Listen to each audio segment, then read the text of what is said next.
ಮುಂಡ್ರಗಿ ತಾಲೂಕು ದಂಡಾಧಿಕಾರಿಗಳ ಕಾರ್ಯಾಲಯದಲ್ಲಿ ತಹಶೀಲ್ದಾರ್ ಯರ್ರಿಸ್ವಾಮಿ ಪಿಎಸ್ ಅವರ ಅಧ್ಯಕ್ಷತೆಯಲ್ಲಿ ಶಿವಯೋಗಿ ಸಿದ್ದರಾಮೇಶ್ವರರ 831ನೇ ಜಯಂತಿಯನ್ನು ಅತ್ಯಂತ ಶ್ರದ್ಧಾ ಭಕ್ತಿಯಿಂದ ಆಚರಿಸಲಾಯಿತು.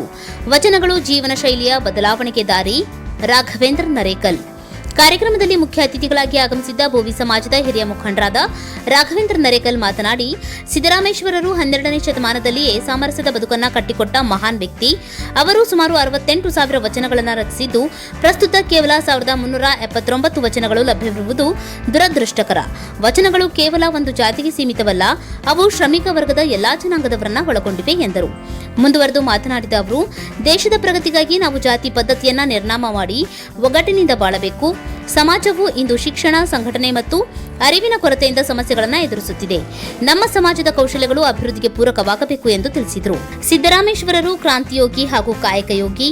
ತಹಶೀಲ್ದಾರ್ ಯರ್ರಿಸ್ವಾಮಿ ಅಧ್ಯಕ್ಷೀಯ ಭಾಷಣ ಮಾಡಿದ ತಹಶೀಲ್ದಾರ್ ಯರ್ರಿಸ್ವಾಮಿ ಪಿಎಸ್ ಅವರು, ಸಿದ್ದರಾಮೇಶ್ವರರು ಕಪಿಲ ಸಿದ್ದಿ ಮಲ್ಲಿಕಾರ್ಜುನ ಎಂಬ ಅಂಕಿತ ನಾಮದಲ್ಲಿ ವಚನಗಳನ್ನು ರಚಿಸಿ ಸಮಾಜದ ಪಿಡುಗುಗಳನ್ನು ಹೋಗಲಾಡಿಸಲು ಶ್ರಮಿಸಿದವರು. ಅವರು ಕೇವಲ ವಚನಕಾರರಲ್ಲ, ಕೆರೆ ಕಟ್ಟೆಗಳನ್ನು ನಿರ್ಮಿಸಿ ಪ್ರಾಣಿ ಪಕ್ಷಿಗಳ ದಾಹ ನೀಗಿಸಿದ ಪರಿಸರ ಪ್ರೇಮಿ ಮತ್ತು ಕಾಯಕ ಯೋಗಿ ಎಂದು ಬಣ್ಣಿಸಿದರು. ಬೋವಿ ಸಮಾಜದ ಮಕ್ಕಳು ಶಿಕ್ಷಣದಿಂದ ವಂಚಿತರಾಗುತ್ತಿರುವುದಕ್ಕೆ ಕಳವಳ ವ್ಯಕ್ತಪಡಿಸಿದ ತಹಶೀಲ್ದಾರರು, ಮಕ್ಕಳು ಯಾವುದೇ ಕಾರಣಕ್ಕೂ ಶಾಲೆ ಬಿಡಬಾರದು. ದೇಶದ ಅಭಿವೃದ್ಧಿಗೆ ಶೈಕ್ಷಣಿಕ ಪ್ರಗತಿ ಅತಿ ಮುಖ್ಯ.